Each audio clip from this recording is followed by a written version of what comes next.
Well, workers at Murrumbidgee Council in New South Wales will get 52 long weekends next year. Yep, you heard it right, when it trials a 4-day working week. In a first for the local council, a move to shorter work week is a bid to attract staff and increase productivity.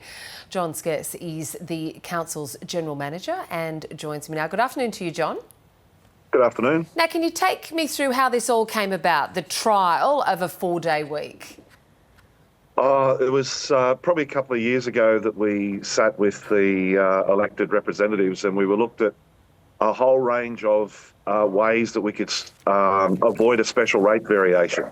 So we looked at our organisational structure, we looked at all of our programs that we run, we looked at all the services that we delivered, and we made some changes there. And then we also spoke about the potential of a 4-day week. So compressing the 38-hour week into 4 days, and what productivity improvements and what savings that would bring. Yeah, so when you looked into that, no doubt you've consulted the community as well as staff.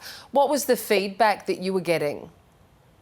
The staff were supportive of it, and the community, it was hard to tell how we could work out what the community were thinking, because we had 9 face-to-face meetings, we had 2 surveys out there, and in all of that consultation over probably about 12 weeks, we had 45 replies. Okay. And possibly that was just because some of the simple questions that we were asking is, if we're not open on a Friday, how does that impact you and your business? Right. So I'll get to exactly how that will work in a moment. How does compressing a week of work into just 4 days boost productivity? Because there might be concerns that it won't. And for sure, but our local government area is over 6,000 square kilometres. So as you see the footage on there now of our works crews, on average, we've got 4 works crews that have to travel around about 2 hours a day, an hour out and an hour back. So just taking that 2 hours that they're not travelling in that compressed week and putting that into maintaining roads or building roads, that's what creates the about a $1.1 million productivity improvement. So working longer hours Monday to Thursday? Correct. Right, okay. Correct. So how exactly will it work? I mean, is council going to be shut on a Friday? Ratepayers going to call up and have no one answer the line? That is correct.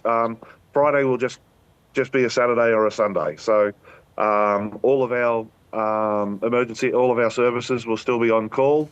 So if there's a dog issue, we'll still have our rangers. If there's a water main break or a sewage break or a sewage issue, then we've still got our same people running around as they do on a Saturday and Sunday. They'll just be doing it Friday, Saturday, Sunday. Right, okay. So critical services will still be available to those who may need it on that Friday.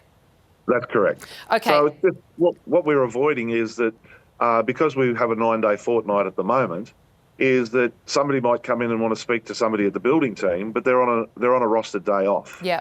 And of course they go off a bit nose out of joint. But if they know that they can turn up on a Monday and there's a really good chance that they'll be there, because we're not there on Friday, we've closed down, that will just take away a lot of that angst of people being able to get a hold of the service that they want on those 4 days. So over the next 6 months, I believe that you are putting together an agreement about what the working week will look like and performance indicators. What will you use to measure the success of this trial? We know what outputs that we've got now, whether that be in relation to our building our roads or maintaining our parks and gardens.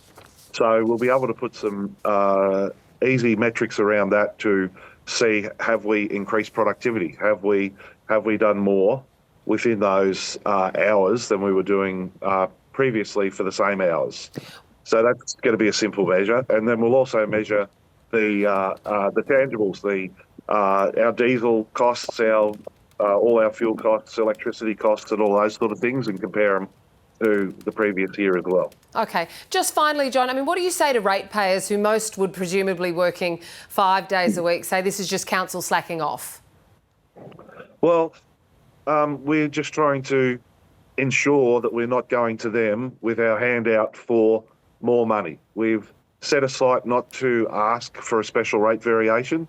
And in New South Wales, I think we are only one of a handful councils that aren't seeking a special rate variation. We're trying to avoid that at all costs. So we're not slacking off. If we were slacking off, all we would be doing is going out there and asking them for more money, and we'd still do the same things.